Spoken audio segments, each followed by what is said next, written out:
Descriptions of situations and incidents. Articles are more engaging when writers add a personal touch. Ideas and opinions are more effective when they are formed out of personal experiences. Read the following two articles. The first one, My School, is a description of the writer's time in school. How the school engages and stimulates her mind, making it a happy, lovable place. In the second one, A Memorable Day, the writer sets the context before narrating the incident. After narrating the incident, she concludes it with a brief comment on her mental and emotional state the experience has produced.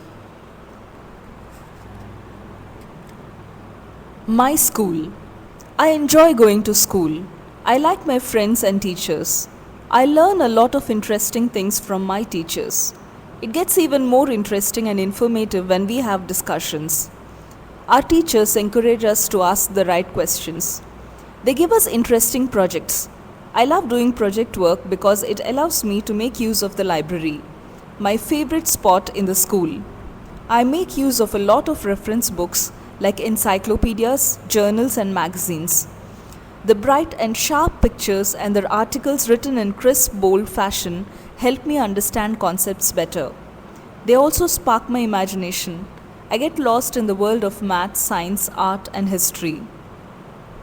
Even though I am not much into sports, I enjoy playing different kinds of sports like badminton, tennis, basketball with my friends. It's nice to be a part of a team and coordinate with the members of a team. I even had the opportunity to give dance and singing performances. I even got to write, direct, and act in plays. My school provides me with a lot of opportunities and facilities for me to grow, enjoy myself, and spread happiness. I love my school.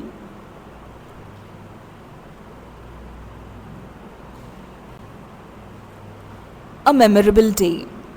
It is a great joy to be taught a skill and an art by one's own parent. My father was an art and craft teacher.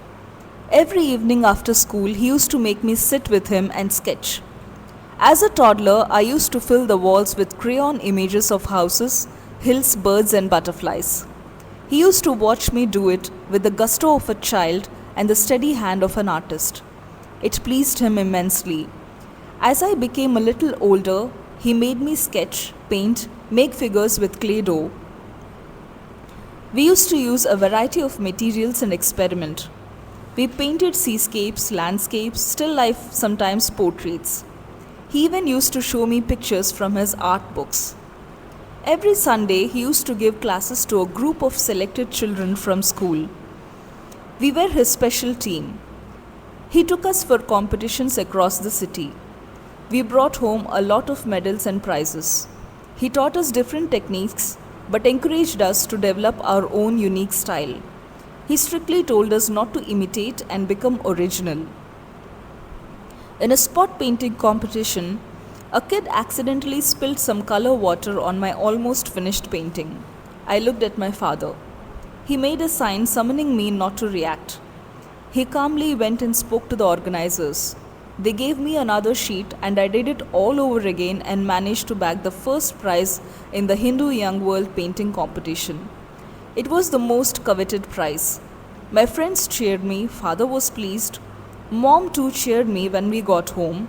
The next day in school, I was called upon the stage and applauded. It was one of the days when things went well, despite minor glitches, and I went to bed by the end with a smile. Setting the context. How did the father and daughter bond? How did they spend their time together? How did it make the father feel? How did he develop the art and craft in the child? Why did he involve other students? How did he turn it into a purposeful activity? How did he bring recognition for his students? The incident. What happened in the competition? How did the daughter and the father react? How did the event end for them? Conclusion. What do you learn from the incident? Now write an article on a rainy day. Here are some clues to help you. Set the context. Use your imagination. For instance, say you are on your way back from school.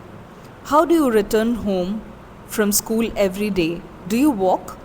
Do your friends accompany you? What do you see and do on your way back? Suddenly it began to rain. Describe how it started and gradually began to pour. Thick clouds gathered, strong winds blew dust into your faces. You took shelter in a bus stand. Who are the others who took shelter there? Imagine or narrate a strange event that happened there. When did you reach home? How did your parents react? How did you feel when you went to bed that night? What did you learn? Here is a quick recap. Descriptions of places must follow an order that makes readers see and feel the place. The visuals must lead to an insight. Descriptions of people must mention the traits, actions that reveal the traits and relationships with others. Narration of incidents and events must have a context. The conclusion must include feelings, thoughts, and lessons learned from the occurrence. A few grammar tips. For simplicity and clarity, use simple present and simple past as much as possible. Always use simple present for regular habitual acts. Use simple past for narrating incidents. Observe how the articles progress switching between these tenses. Take care of the subject-verb agreement. Use a lot of adjectives and adverbs to make it more informative and descriptive. Thank you very much.